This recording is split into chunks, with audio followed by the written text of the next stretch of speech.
मनीष तिवारी नाम है मनीष जी, पूरा प्रकरण क्या था उस दिन शुक्रवार को जो कोर्ट में गोलीबारी हुई है, क्या पूरा प्रकरण हुआ और अभी तक प्रशासन की तरफ से क्या हुआ? ऐसा है ना कि धारा 24 का एक मामला चल रहा था। मरुगुपुर का नाम था, राम आश्रय बनाम शांति देवी करके था, जमीनी विवाद था। उसका मुकदमा यहाँ चल रहा था और वर्तमान में कमिश्नरी में चल रहा है। तो उसमें ऐसा है कि 5 धूर का बैनामा है, जिसमें जो है वो ऑलरेडी 1 बीस से 1.5 बीस से कब्जा है और नक्शा वहाँ बड़ा है। तो चाहता है कि पूरी ज़मीन जो है हमें मिल जाए। यही एक पक्ष जिसकी तरफ से हम थे उसका भी 1 धूर का बैनामा है, वो भी कब्जा है। वो चाहता है कि सारे ज़मीन पे मेरा कब्जा हो जाए और उसी प्रकरण चल रहा था। हम बात रख रहे थे तो इतने में विकास श्रीवास्तव भी वहाँ आ गया और वहाँ पे जो आके कहने लगा कि वहाँ पे जो है जो चाहेंगे वही होगा, वहाँ हम खून की नदियाँ बहा देंगे। तो हमने एसडीएम साहब से कहा कि सर देखिए आपके सामने ये सब बातें हो रही हैं, अच्छी चीज़ है।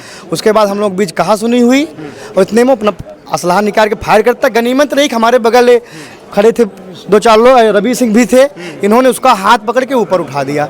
हाथ उठाए किसी तरह हम लोगों को जान बची, उसके बाद भाग दिया। और सबसे बड़ी बात तो है कि लोग उसको भगाने में भी यही के लोगों का हाथ है।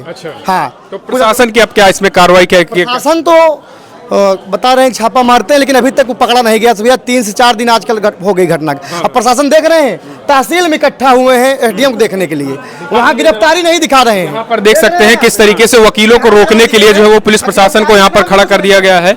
प्रशासन के लोग यहाँ पर जो है वो किसी तरीके से वकील जो है वो कोई हड़ताल ना कर सके, वकील जो है वो उग्र ना हो जाए, वकील विरोध प्रदर्शन ना कर सके, इस वजह से बड़े पैमाने पर थानेदारों को यहाँ लगा दिया गया है। रवि सिंह जी है, रवि सिंह जी क्या हुआ था उस दिन, किस तरीके से आपने हाथ ना उठाया होता तो क्या? साथी अधिवक्ता मतलब वही जो बताए मामला मरगुपुर का, उसी के बाद विवाद मतलब हो रहा था। जैसे होता है अमूमन, होता नहीं है कि एक पक्ष दूसरा पक्ष अपना कर रहा था। तो 23 में आके वो उसी निकाल के अपना फायर करने जैसे किया, हमने ऐसे कर दिया तो चल टकरा गई छत पे गोली। अच्छा। हाँ, तो उसके बाद तो वहाँ से फिर उसके बाद हम लोग जान बचा के भागे, क्योंकि इधर उधर भागे। उसके बाद एक लहराते हुए असलाहा निकल गया वो। तो क्या डर का माहौल है? डर का तो माहौल बना ही हुआ है। कभी भी वो पता चला है कि पूर्वांचल से उसका अपराधियों से कनेक्शन है उसका डिटेल भी पुलिस ने निकाल लिया, क्योंकि अवैध असलाह उसके पास बरामद जो था वो लाइसेंसी था नहीं। और उसके बाद जो है वो तरह तरह लोगों को माध्यम से फोन करा रहा है ना, तरह हाँ समझौता। अच्छा, एसडीएम कोर्ट में गोली चली, एसडीएम साहब के क्या प्रतिक्रिया रही, क्या उन्होंने एफआईआर? एसडीएम साहब खुद डर के नीचे बैठ गए। अच्छा। जान खुद बचाए, अपने चक्कर में थे वो। हाँ, अच्छा, किसी तरह खुद ही डर गए? हाँ, खुद डर गए एसडीएम साहब। अब क्या करें, जहाँ गोली चल रही तो वहाँ क्या होगा? अच्छा, एसडीएम साहब खुद डरे हुए हैं। प्रशासन अभी जो है वो आरोपियों की रिमांड है। अभी तक 4-7 की घटना है, 10 हो गई, अभी तक कोई कार्रवाई नहीं हुई। अगर कार्रवाई नहीं होती तब आगे क्या होगा? कार्रवाई नहीं होगी तो तालाबंदी चलेगी, आंदोलन बढ़ता रहेगा। शांतिप्रिय आंदोलन करें, कोई लड़ाई झगड़ा। अध्यक्ष जी है पट्टी बार के, जो है वो अध्यक्ष है पट्टी तहसील के, इनसे जानने की कोशिश करें कैसे किस तरीके से गोली कांड होती है और तहसील में जो है वो गोली लेके चले जाते हैं, कैसे देखते हैं? भाई बच्चों का वकीलों का आपस में किसी मैटर पे डिप्टी के चैम्बर में विवाद हुआ। विवाद तो सीमित था, इसके बाद जबरदस्ती हाथापाई उतरा है। हाथापाई उतर तो बच्चे प्रतिकार तो करेंगे ही, इसी बीच उसने रिवॉल्वर निकाला, फायर कर दिया। अच्छा, संजोग था कि बच्चे ने हाथ मार दिया, फायर ऊपर हो गया, नहीं तो एक तो मर ही जाते। ऐसी दशा में प्रशासन को इमीडिएट एक्शन लेना चाहिए, हर तरह कार्रवाई करनी चाहिए, प्रोटेक्शन देना चाहिए, सुरक्षा की व्यवस्था करनी चाहिए। तो यहाँ कोई व्यवस्था है ही नहीं, सब मस्त है, केवल वकीलों को देखने रोकने के लिए कि ये कहा है। तब ने कहा भाई हम शांतिपूर्वक ढंग करते हैं, वायलेट नहीं होते हैं। क्या नाम है आपका? राधारण मिश्रा। आप क्या है? अध्यक्ष हूँ पट्टी बार एसोसिएशन की। आप अध्यक्ष हैं, आप देख रहे हैं इस तरीके के कार्य हो रहे हैं, लेकिन अभी तक जो है वो कोई प्रशासन की तरफ जो है वो पूरी तरीके से नकारात्मक रवैया। कार्रवाई नहीं रहा हमारी कार्रवाई। हम तो बार काउंसिल को लिखेंगे कि इनको बार काउंसिल की तरफ से इनका लाइसेंस निरस्त किया जाए, इनके खिलाफ कानूनी कार्रवाई का आश्वासन दिया जाए, शासन को लिखा जाए, ये हमारी तरफ से कार्रवाई हुई। ये कार्रवाई हो 3 दिन बीत चुके हैं, अभी तक गिरफ्तारी भी नहीं हुई और आप कह रहे हैं कि प्रशासन एसपी साहब या बड़े अधिकारियों से कुछ बात हुई है? अब हमसे तो किसी से बात नहीं हुई, किसी ने बात किया। सीओ साहब एक दिन मिले थे, उन्होंने कहा इसको शांतिपूर्वक चलाइए, शांतिपूर्वक कहा ठीक है, नहीं शांतिपूर्वक इसको चलाइए, आरोपियों की गिरफ्तारी की उन्होंने क्या कहा? शांतिपूर्वक आप बस केवल कि आप लोग शांतिपूर्वक कार्य करिए। अच्छा, गिरफ्तारी पर कोई हमने कहा भाई शांतिपूर्वक काम कर रहे हैं, करेंगे, आपकी जो ड्यूटी आपको करना चाहिए। आप शासन की खामियां जो है देख लीजिए। आपके मतलब आज 3 दिन 4 दिन हो गए, आपके जस्ट सामने जस्ट पीछे देखिए आप प्रशासन की खामियां देखिए कि एसडीएम साहब इतने बड़े तानाशाह हैं कि जिस दिन मामला हुआ उस दिन नहीं आप क्या नाम है एसडीएम साहब? एसडीएम तनवीर अहमद जिस दिन मामला हुआ उस दिन नहीं फोर्स बुला के यहाँ गिरफ्तारी अपराधी को पकड़वा सके।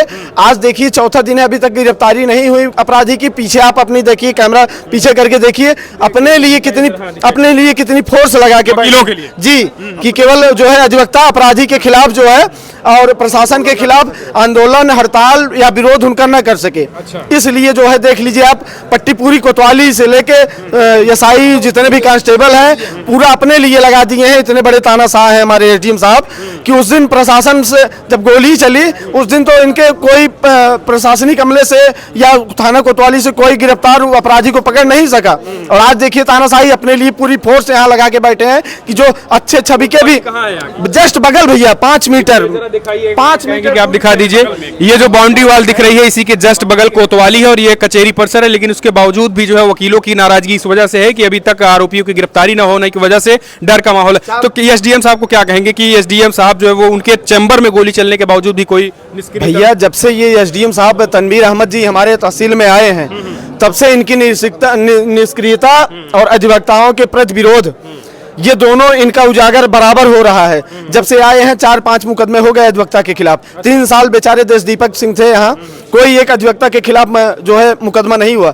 लेकिन जब से ये आए हैं भाजपा विरोधी कार्य कर रहे हैं, अधिवक्ता विरोधी कार्य कर रहे हैं, तानाशाही इनकी चरम पे है। तानाशाही क्या कहेंगे भैया, क्या अधिवक्ता साथियों को लेकर डर का माहौल है? पट्टी एसडीएम जो है ये जो है तानाशाही करते हैं, बार और बेंच का जो है सामंजस्य बना कर रखे हैं और मेरिट पर काम करें, चेंबर में कोई सुनवाई नहीं करें, हाँ किसी के दबाव में कोई काम न करें।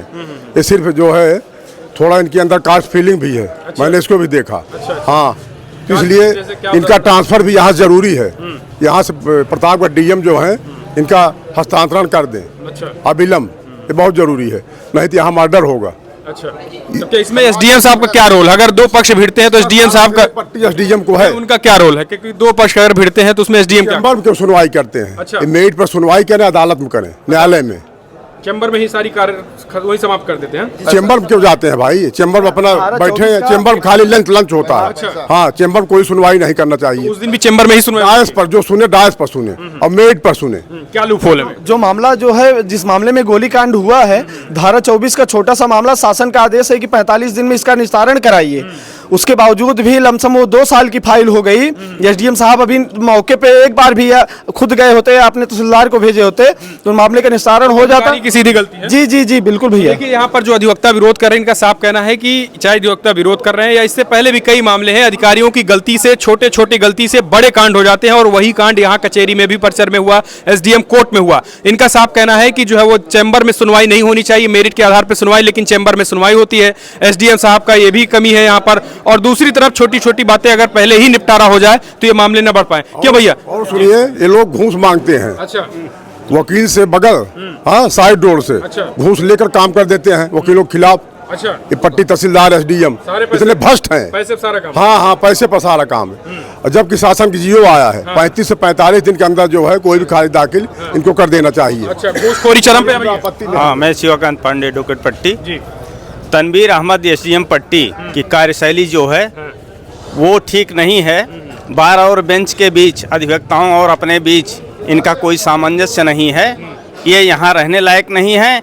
ये यहाँ के प्रशासन को नहीं संभाल पा रहे हैं आज तक। एसडीएम की क्या गलती है? अगर दो अधिवक्ता भिड़ते हैं तो उसमें उनकी क्या गलती बताइए? नहीं, गलती ये है कि इस तरह का कोई प्रकरण ना हो कि जिसमें भिड़ने की स्थिति पैदा हो। पहले ही निपटारा हो जाए, पहले भी निपटारा हो जाए तो ऐसा ना हो। और अधिवक्ता अगर अपनी बहस सुना रहे हैं, कोई अराजकता तो आकर के फायर कर दे या मारपीट करना शुरू कर दे, और उसके बाद एसडीएम पट्टी हमारे पीड़ित अधिवक्ताओं के ऊपर ही क्यों एफआईआर करा रहे हैं? अच्छा, पीड़ित अधिवक्ताओं पे एफआईआर? धारा 24 की पत्रावली थी वो। धारा 24 की पत्रावली में शासन का आदेश है कि 30-35 दिन में निस्तारण करे, 45 दिन में निस्तारण करे। और धारा 24 के लिए इन्होंने रेट लगाया है कि 5000 दोगे तब आपका ऑर्डर होगा। अच्छा, धारा 80 के लिए इनके पास रेट कार्ड चल रहा है कचेरी में। जी जी जी, अधिकारी खुलेआम एसडीएम साहब खुद ही चैम्बर में बैठ कहते हैं धारा 24 में 5000 लूंगा तब ऑर्डर करूंगा। धारा 80 में 5000 विश्व लूंगा तब ऑर्डर करूंगा। धारा 116 में 20000 चाहिए तब मैं ऑर्डर करूंगा। ये सिचुएशन है। अगर उस दिन मामला हुआ था जिस दिन गोलीकांड हुआ एक एसडीएम साहब आके तुरंत जो है सीसीटीवी कैमरा चेक करते हैं। एक दिन पहले देखिए आप, सीसीटीवी कैमरे का तार ये लटका हुआ है, एक दिन पहले ही तार कट चुका था। देख लीजिए आप, ये तार लटका हुआ है, ये सीसीटीवी कैमरे का तार। अगर एसडीएम साहब आए अपने चेंबर में बैठे तो उन्होंने सीसीटीवी कैमरे पर क्यों नहीं ध्यान दिया कि हाँ हमारे सुनियोजित लग रहा है। जी बिल्कुल, आपराधिक प्रवृत्ति को खुद ही एसडीएम साहब मारे हैं। अच्छा, अपराधी जी क्या कहेंगे भैया, घूसखोरी बढ़ गई है? देखिए, तहसील की स्थिति जब से तनवीर अहमद हमारे यहाँ एसडीएम पट्टी आए हुए हैं, इनकी तानाशाही, एक पक्षी कार्यवाही। विवाद में अगर इन्होंने सुबह सुलझाने की बात सोची होती, जैसे कंडोलेंस था उस दिन, कंडोलेंस होने के बावजूद जो है इन्होंने जबरन न्यायालय चलाने की कोशिश किया, जबकि अधिवक्ताओं ने इसका विरोध किया। व्यक्तिगत एक फाइल को सुनना चेंबर में क्या आवश्यकता थी? अच्छा, सुनते भी थे तो उसके लिए आप मौके पे कोई यथास्थिति या ऐसी कुछ प्रशासन को निर्देशित कर देते आप, दोनों मामला शांत हो जाता। लेकिन किसी एक पक्ष को उलझा करके इस तरीके से घटना कारित करवा रहे हैं। लगातार अधिवक्ताओं के खिलाफ कार्यवाही कर रहे हैं, ये न्यायालय को शांतिप्रिय ढंग से चलने नहीं दे रहे हैं और दूसरों की कमियां गिनाते हैं। अभी देखिए आप जो है, तो क्या ये आंदोलन आगे भी होगा या आप बिल्कुल निरंतर जब तक आरोपियों की गिरफ्तारी और जो है इनके ट्रांसफर तक, एसडीएम साहब और तहसीलदार दोनों के ट्रांसफर। और तहसीलदार कौन है? पवन सिंह। अच्छा, जी जी जी जी, अवला रेट है उन लोगों का। जी जी, दोनों का। और यहाँ के जो अब विरोध देखिए एसडीएम साहब का हमारे हम लोगों के ऊपर, जिनके ऊपर गोली चली है, जो चलाया है, दोनों को मुलजिम बना दिए हैं। कल रात में मुकदमा लिखा गया है 10 बजे। अच्छा। अपने नाजिर के लेटर पैड से। अच्छा। वहाँ थाने में रात को 10 बजे मुकदमा लिखा गया है। अच्छा। दोनों अधिवक्ता के ऊपर, जिनके ऊपर गोली चली है, जो चलाया है आपराधिक प्रवृत्ति क्या है उसके ऊपर भी, जिसके ऊपर चलाया गया उसके ऊपर भी, दोनों के ऊपर मुकदमा दर्ज हुआ है। मुकदमे की कापी मैं आपको उपलब्ध करा दे रहा हूँ। यहाँ अधिकारियों की मानसिकता है क्लाइंट जो है हमसे डायरेक्ट मिले।